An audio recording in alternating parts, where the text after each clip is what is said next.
10 minute കൊണ്ടൊരു ഉള്ളി bajji ready ആയിട്ടുണ്ട്. Welcome to Vatsala's kitchen. ഇന്ന് വത്സലാസ് കിച്ചണിൽ ഈ ഉള്ളി കൊണ്ടുള്ളൊരു ബജ്ജീനെ ഉണ്ടാക്കാൻ പോണത്. അപ്പം അതിന് വേണ്ട ഇൻഗ്രീഡിയൻസ് പറയാം. ആദ്യം അതിൻ്റെ ബാറ്റർ ഉണ്ടാക്കാം. ഞാൻ ഈ കയ്യിൽ ഇതിൻ്റെ കണക്കാണ് പറയണത്. ഇതിൽ ഒരു കയ്യിൽ പച്ചരിപ്പൊടി എടുത്തിട്ടുണ്ട്. ഇനി ഇതിൽ 3 കയ്യിൽ കടലമാവ് എടുക്കുന്നുണ്ട്.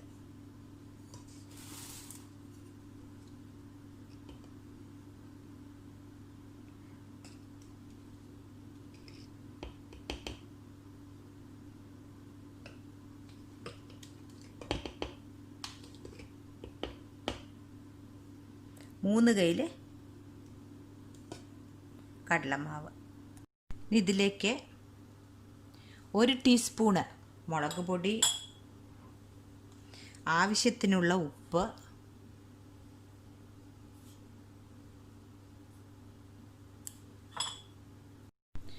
കുറച്ച് കായത്തിൻ്റെ പൊടി, നല്ല മണം ഉണ്ടാവും, കുറച്ച് മഞ്ഞൾപ്പൊടി.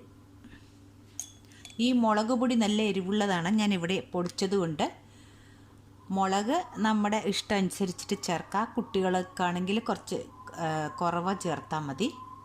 പിന്നെ വളരെ കുറച്ച് ബേക്കിംഗ് സോഡ, കുറച്ച് കറിവേപ്പിൻ്റെ ഇല മുറിച്ചതും. ഇതാണ്. ഇനി നമുക്കിതിൽ വെള്ളം ഒഴിച്ചിട്ട് ബാറ്ററാക്കി എടുക്കാം. ഇപ്പോൾ ബാറ്റർ ഞാനിതാ ഈ പരുവത്തിലാണ് കലക്കിയിരിക്കണത്. ഇത്ര വെള്ളം ഒഴിച്ചാൽ മതി.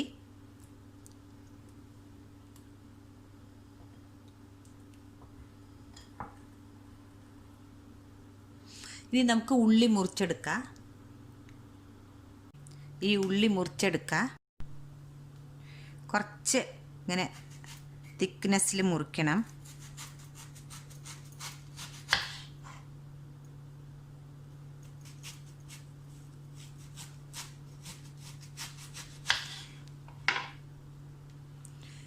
ഇങ്ങനെ ഈ തിക്നെസ്സിൽ മുറിച്ചെടുക്കുക.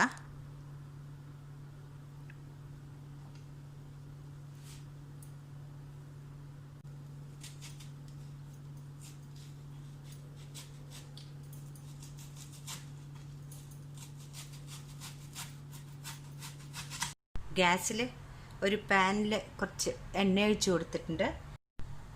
ഇതൊന്ന് ഈ 1 സ്പൂണ് ചൂടുള്ള എണ്ണ ഇതിലേക്ക് ഒഴിച്ച് കൊടുക്കുക. കുറച്ച് ക്രിസ്പിനെസ് കിട്ടാൻ വേണ്ടിയിട്ടാണിത്. ഇത് നമുക്കിപ്പോൾ എണ്ണയിലിട്ടിട്ട് എടുക്കാം.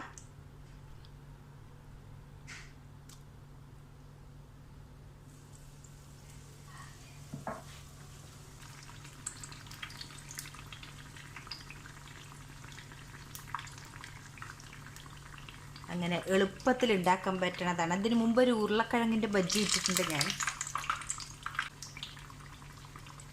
4 മണിക്ക് ചായയുടെ ഒപ്പം കഴിക്കാൻ നല്ല ടേസ്റ്റാണ്.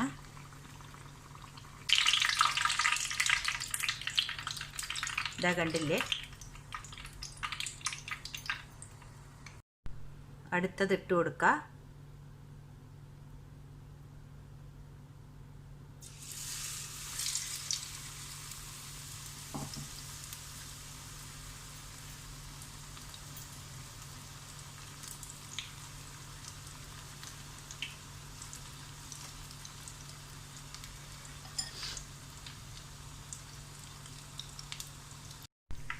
അടുത്ത ബജ്ജി റെഡി ആയിട്ടുണ്ട്.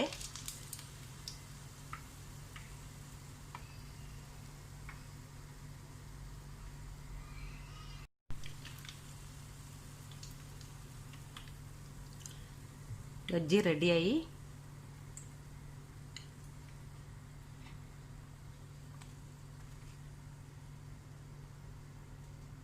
ബജ്ജി എല്ലാം ഉണ്ടാക്കി കഴിഞ്ഞു. ഉള്ളി ബജ്ജി വളരെ എളുപ്പത്തിൽ ഉണ്ടാക്കാൻ പറ്റും.